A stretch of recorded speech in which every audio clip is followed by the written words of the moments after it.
반갑습니다. 원격 수업 3회차 수업을 맡게 되었습니다. 국어교사 강명진입니다.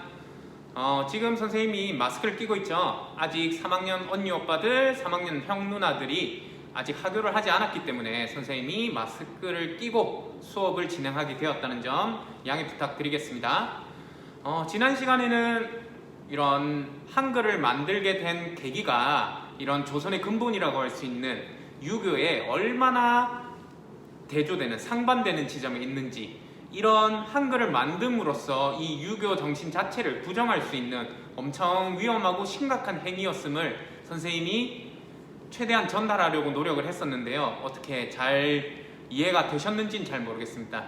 이런 한글을 만드는 행위 자체가 유교주의 사상을 완벽하게 배척하는 상황이라, 이런 유교주의를 뿌리로 근간으로 삼고 있는 조선이란 나라에서, 그것도 신하가 아니라 왕이 그런 행위를 했다는 것이 얼마나 위험성을 안고 가고 얼마나 이런 상당히 큰 결심을 한 건지에 대해서 선생님이 알려주려고 최대한 노력을 했습니다.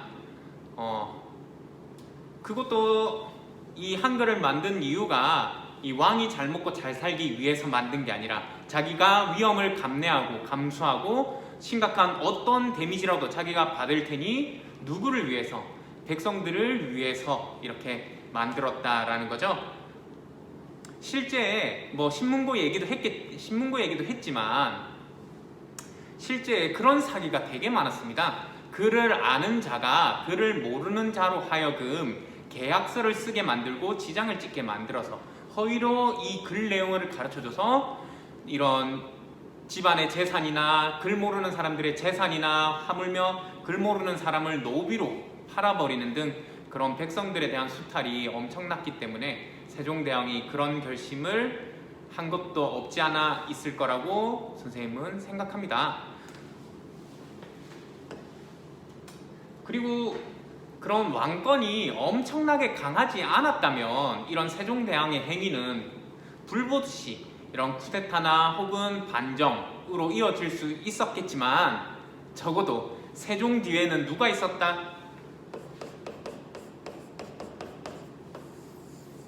세종 뒤에는 세종의 아버지,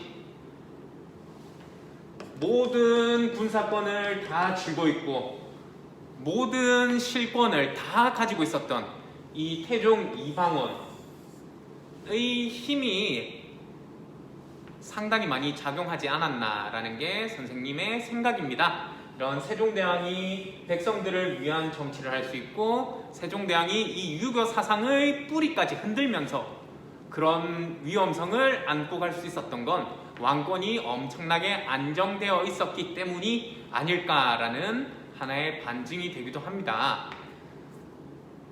선생님이 역사 시간이 아니니까 이와 같은 설명까지는 해드릴 필요는 없겠지만, 태종은 어떻게 보면 정말 성군이고요, 어떻게 보면 정말 희대에 둘도 없는 폭군입니다. 일단 군사권을 태종이 다 가지고 있었기 때문에 마음에 안 드는 사람들은 다 죽였어요. 그러니까 자기 부인의 오빠, 자기 부인의 장인, 그리고 왕가의 친척들 다 죽입니다. 권력을 갖고자 하는 사람들을 다 죽여버려요. 그리고 권력을 갖고자 하진 않았지만 권력을 가진 자들도 다 죽여버립니다.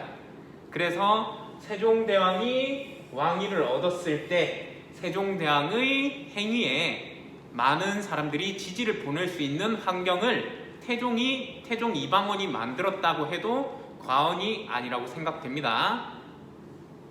자, 역사 시간이 아니기 때문에 여기까지 정리를 하고요. 어쨌든 이 유교주의 사상의 근본을 이런 뿌리 뽑을 수 있는 근본과는 완전히 배척점에 있는 이런 한글을 만들게 되었고, 그 한글이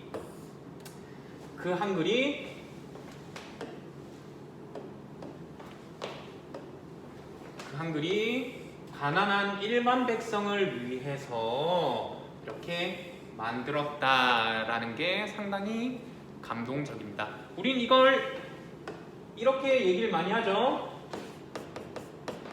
애민정신, 백성을 사랑하는 마음, 라고 해서 애민정신이라고 얘기를 많이 합니다.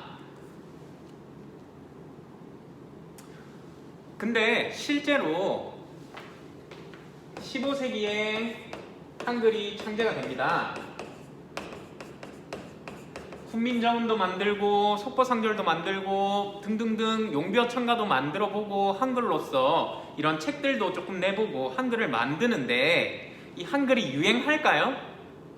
한글이 유행하지 못합니다. 정답은 한글이 유행하지 못하는데요. 그 이유는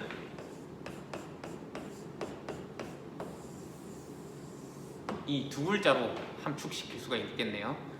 유교 사상이 뿌리가 아주 깊고 조선의 근본은 유교였기 때문에 아무리 왕이 이런 한글을 보급하고 한글을 만든다고 한들 이런 신하 입장에서나 사대부 입장에서는 그것도 유교를 공부한 사람들 입장에서는 이단이니까 한글 자체가 이단이고 한문을 학습하는 게 정이니까 올바른 길이기 때문에 실제로 한글 보급이 그렇게 열심히 한 것에 비해서는 잘 안 됩니다. 그게 나중에 15세기 지나고 임진왜란 지나고 18세기, 19세기에 이르러서 한글이 상용화가 되는데요. 그만큼 지금 15세기에서 18, 19세기까지 흐르는 데까지 종치네.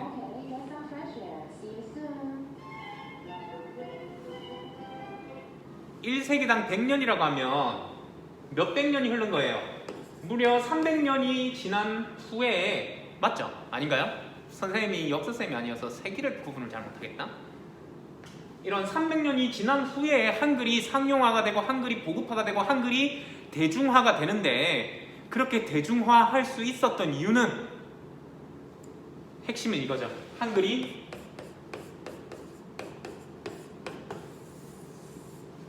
엄청나게 쉽다.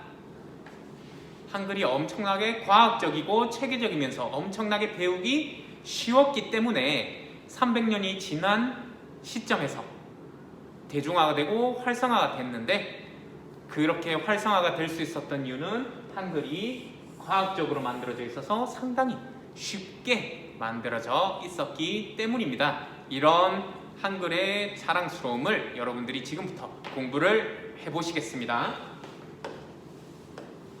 자, 한번 볼게요. 자, 벌목금지라는 팻말을 세워두었는데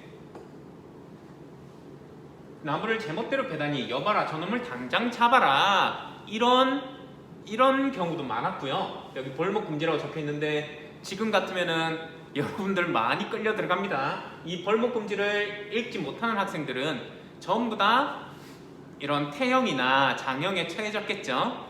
그랬을 텐데 이제 이런 경우를 보고 세종대왕님께서 혹은 이런 문서의 작성에 있어서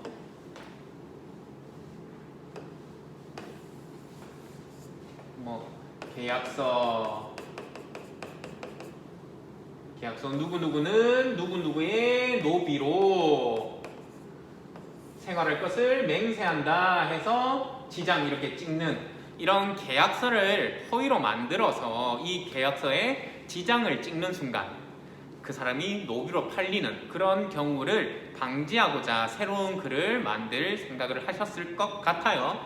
선생님 그 시대에 안 살아서 정확하게는 말씀 못 드리겠지만 적어도 그러셨을지 않았을까라는 생각은 해요.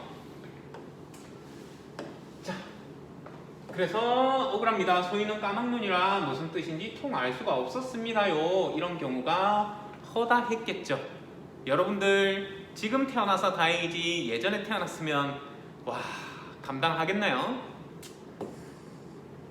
위와 같은 일이 자주 일어났군요. 그리고 지배계층은 대중들, 민중들이 이런 언어를 아는 것, 언어를 쓸 줄 아는 것에 대해서 좋게 생각했을까요? 나쁘게 생각했을까요?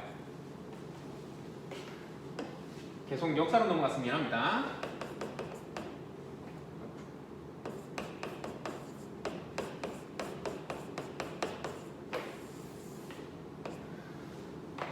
지배계층들은 대중과 민중들이 글을 아는 걸 상당히 극도로 싫어합니다. 혐오하고요. 극도로 거기에 대해서 방해를 하려고 해요. 왜 그러냐면 글을 알고 글을 쓸 줄 알고 글을 읽을 줄 알고 의사소통이 되면 거기에 대해서 단합력이 생기고 단결력이 생기기 때문에 이 지배계층의 잘못된 부분에 있어서 비판이 시작되고 지배계층의 통제에 불응하는 경우가 상당히 많았기 때문에 글을 알거나 글을 읽을 줄 알거나 글을 쓸 줄 아는 자들을 상당히 경계하고 위험한 인물로 많이 치부했습니다.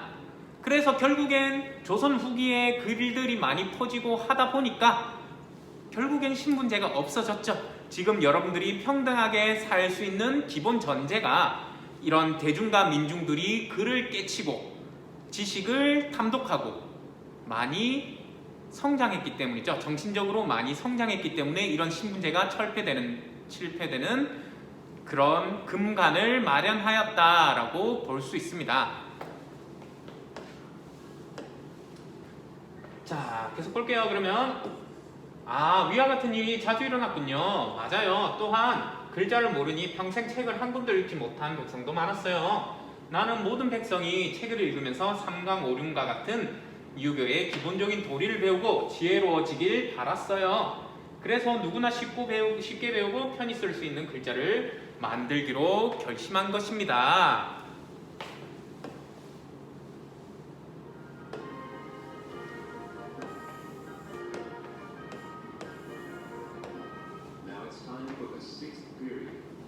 선생님 생각했을 때는 적어도 이건 선생님의 주관적인 생각이에요. 선생님의 생각으로서는 이게 명분이었던 것 같아요.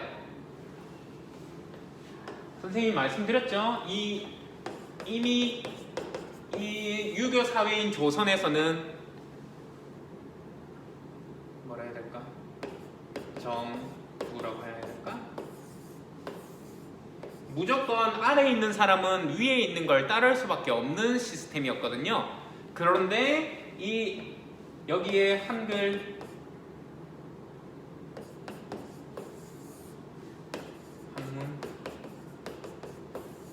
이런 명나라가 쓰는 한문을 사용하지 않고 독자적으로 한글을 만든 거 이 위에 걸 따르지 않은 반증이거든요. 이 위에 걸 따르지 않았기 때문에 얘는 잘못되었다라는 비판을 받을 수가 있어서 아마도 왜 이걸 만들었냐고 하면서 유교의 기본적인 도리를 배우고 이렇게 유교를 더 탐독하기 위해서, 즉 방향성은 같다라는 걸 말해주고 싶었던 것 같아요.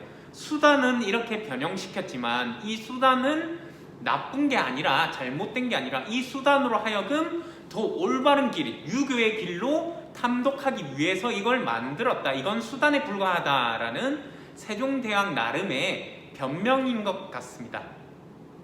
라고 선생님은 생각해요. 여러분들은 어떻게 생각하셔도 좋아요. 이렇게 생각하셔서 이렇게 생각하셔도 됩니다. 근데 선생님은 선생님 생각은 이렇다라는 걸 알려드리고 싶어요. 자, 세종대왕님 의견에 신하들도 찬성했나요? 유교를 배운 지식인들은 모두가 찬성할 수 없는 시스템이에요. 분명히 말했죠. 2단이라고.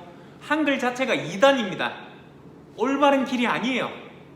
왜냐면 한문을 그대로 따라서 썼어야 이게 맞는 행위지, 유교 국가에서 맞는 행위지. 한문이 있는데 버젓이 아버지의 나라의 글자가 있는데 감히 아들이 아버지의 글자를 부정하고 아들만의 글자를 만든다? 야, 이건 유교를 배운 사람으로선 절대 용납 가능한 일이 아니거든요.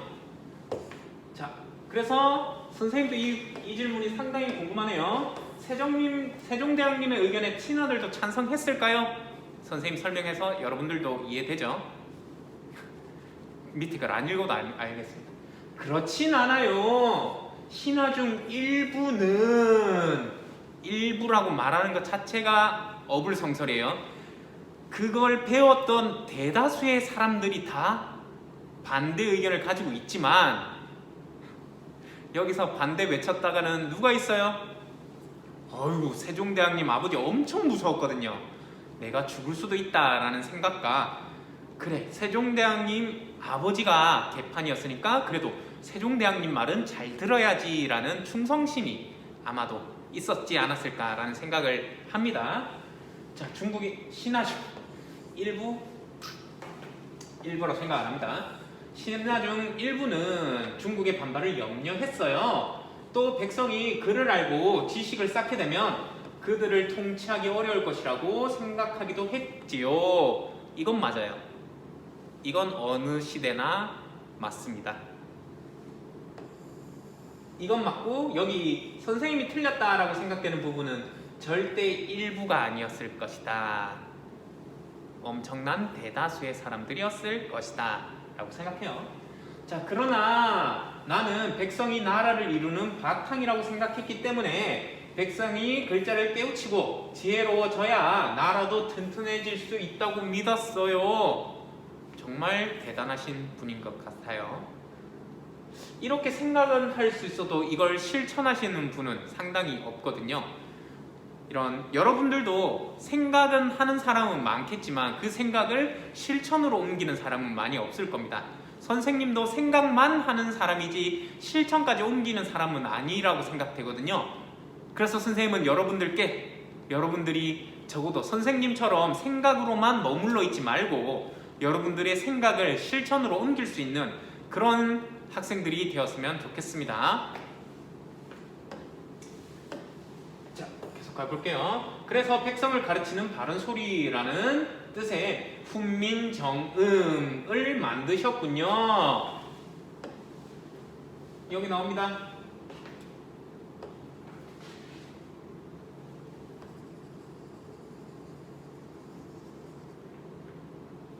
백성을 가르치는 바른 소리. 정이 바를 정자죠. 음은 소리 음자죠. 그래서 바른 소리. 그러면 여기가 뭐다? 백성을 가르치는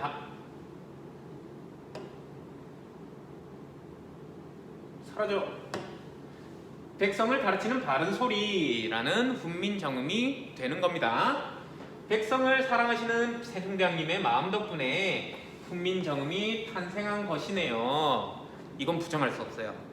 이건 어느 시대 역사학자, 한국사를 공부하신 역사선생님, 한국사를 공부하신 그 어떤 역사학자도 부정할 수 없습니다. 훈민정음, 한글은 세종대왕님의 막강한 권력, 막강한 힘이 무조건 작용한 게 팩트예요.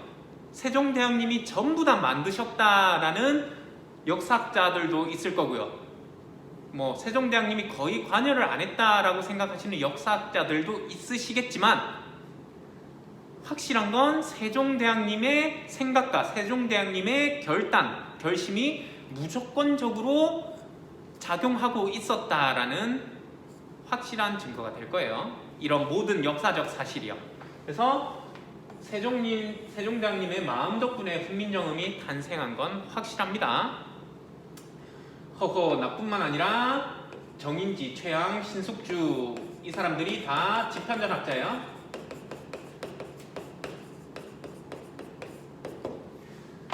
비롯한 훌륭한 학자들이 함께 노력했어요. 그 덕분에 훈민정음을 완성하고 백성에게 반포할 수 있었습니다. 선생님이 야사 하나만 풀어줄게요. 세종대왕의 아들은 2명이죠. 문종과 수양대군. 문종의 아들인 문종이 아들을 더 빨리 낳았거든요. 그래서 세종대왕 입장에서는 단종이 손주죠. 그래서 단종을 데리고 그렇게 많이 다니셨대요. 집현전을. 이렇게 문종은 이제 다 자랐으니까 막 데리고 다니진 않았는데 세종대왕님이 집현전에 갈 때마다 단종을 이렇게 안고 많이 가셨다고 해요. 그래서 집현전 학자들이 이렇게 세종대왕님과 함께 오는 단종을 어릴 때부터 봤으니까 얼마나 귀엽겠어요. 여러분들은 그런 조카나 사촌 동생이 있을까요? 이 갓난아기 때부터 이렇게 성장하는, 어린아이로 성장하는 그런 단종의 모습을 집현전학자들이 함께 봤거든요. 어릴 때 세종대왕님이 함께 이렇게 계속 품고 다녔어서 그랬기 때문에 수양대군이 단종의 왕위 찬탈을 한 계유정난이 발생했을 때 이런 사육신 성상문, 박팽년과 같은 이런 사육신의 출신이 전부 다 집현전학자였다라는 사실입니다. 그래서 어릴 때부터 완전 갓난아기 때부터 함께 키우다시피 한 그 단종의 자람이 이렇게 자랐는데 수양대군이 이런 단종을 몰아내려는 행위에 대해서 가장 크게 반발하고 가장 크게 목숨을 바쳐서 보호하려고 했던 그런 집단이 집현전학자라고 볼 수 있습니다. 거기서 배신한 사람 딱 한 사람 있죠? 그걸 배신이라고까지는 말하고 싶진 않지만 이렇게 신숙주라는 사람은 집현전학자였지만 단종을 버리고 수양대군한테 갑니다. 그 이유는 수양대군이랑 신숙주랑 함께 명나라에 사신으로 가게 돼요. 그렇게 가게 되는 그 여정이 60일간이었는데 그 사이에 수양대군한테 흠뻑 빠져버립니다. 수양대군의 이런 지혜와 리더십에 흠뻑 빠져버려서 돌아왔을 때 이렇게 단종 편만을 들 수는 없었던 그런 개인사적인 문제가 발생했고요.